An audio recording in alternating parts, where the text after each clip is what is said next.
Gosh, I'm fired up for this one. Absolutely fired up.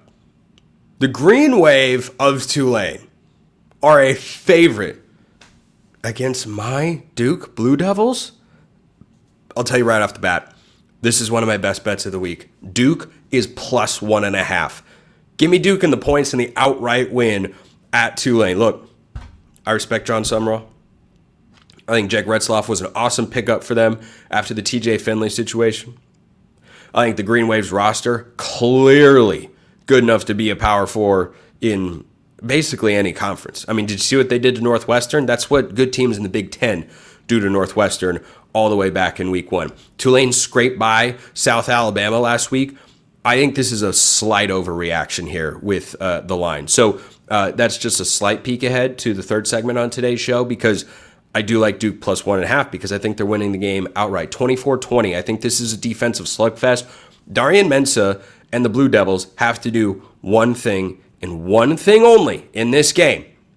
And it did not happen last week against Illinois, and it led to their downfall in a 45-19 blowout. They've got to protect the ball. They just do.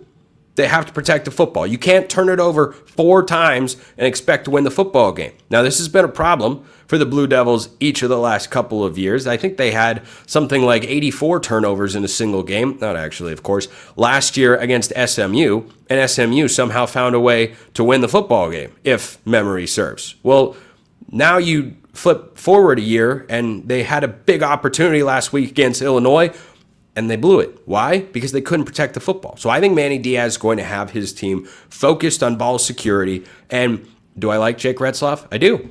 I think he's solid. Who would I rather have? I take Darian Mensah. So you give me the quarterback edge. You give me a coaching matchup that I think is pretty even. I know a lot of people will take Jon Sumrall, but Manny Diaz is a good coach.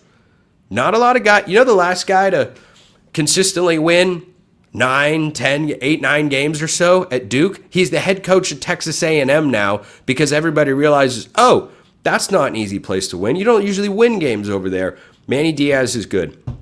I think this line's an overreaction.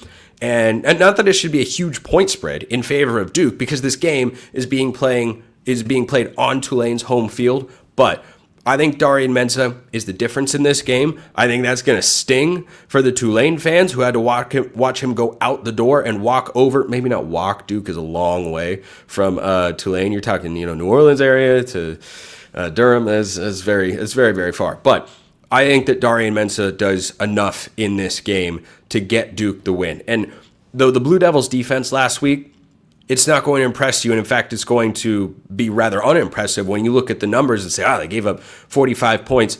I think that was mostly a function of their offense not doing their defense any favors with things like field position, or the number of times you're putting them on the field. I like the Blue Devils in this spot. Manny Diaz coaches that defense really, really well. They do a lot of the little things right. I think this is a really good competitive football game. Tulane's got a chance here to really separate themselves from the rest of the G5. They do. Because if they win this game, they'll have 2 Power 4 wins. They'll be a top 25 team by the time they go to Oxford and play Ole Miss in a game that could suddenly get wildly fascinating. But the Green Wave are certainly, dare I say, roaring. Oh, gosh, I said that. Wow. And I'm keeping it in the show because I edit this thing. I'm taking Duke to win 24-17. It's a big opportunity for the Green Wave. You win this game, you can lose to Ole Miss and still control your own destiny to be the Group of 5 playoff spot. Far be it from me to forget to inform you, the college football public, that a Group of 5 team is automatically getting in the playoff every year.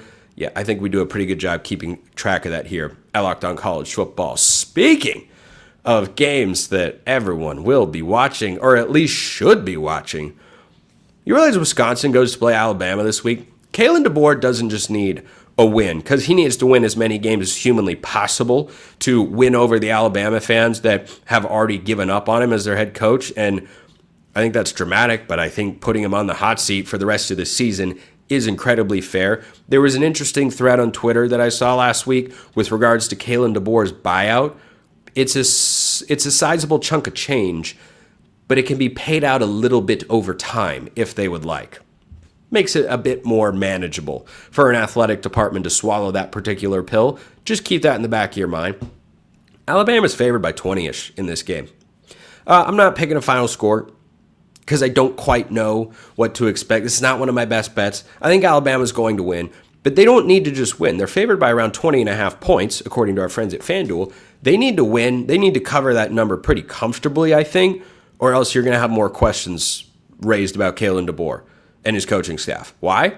Well, number one, Wisconsin is fine, capable, solid, nothing special. Last year on their home field, this same coaching staff in that year that wasn't any good for Alabama when they went 9-4, they beat Wisconsin 42-10. Now you're coming back home, and oh, by the way, Wisconsin is playing with a backup quarterback. I believe that was a game the quarterback got injured, but now the quarterback's been injured before this game actually starts. Do you know the name Danny O'Neal? Probably not. Look, he was at San Diego State last season. He was fine over there and got an opportunity to go to a Power 4 school where he wasn't the starter, but he's the backup, and now he's going to start at Alabama this year instead of starting for San Diego State. Make of that whatever you will. But clearly, in this moment, it's working out for him because he has a chance to showcase to the entire world what he can do. You go beat Alabama on their home field, people are going to notice. You beat Alabama, period. People are going to notice. So that's a tremendous opportunity. But you're Kalen DeBoer, who had an embarrassing week 1 loss that you're still trying to shake off the narrative from. You were on your home field for a second straight week. You played great against a group of 5 team a week ago. Now you have your second Power 4 non-conference matchup. The first one was a mess.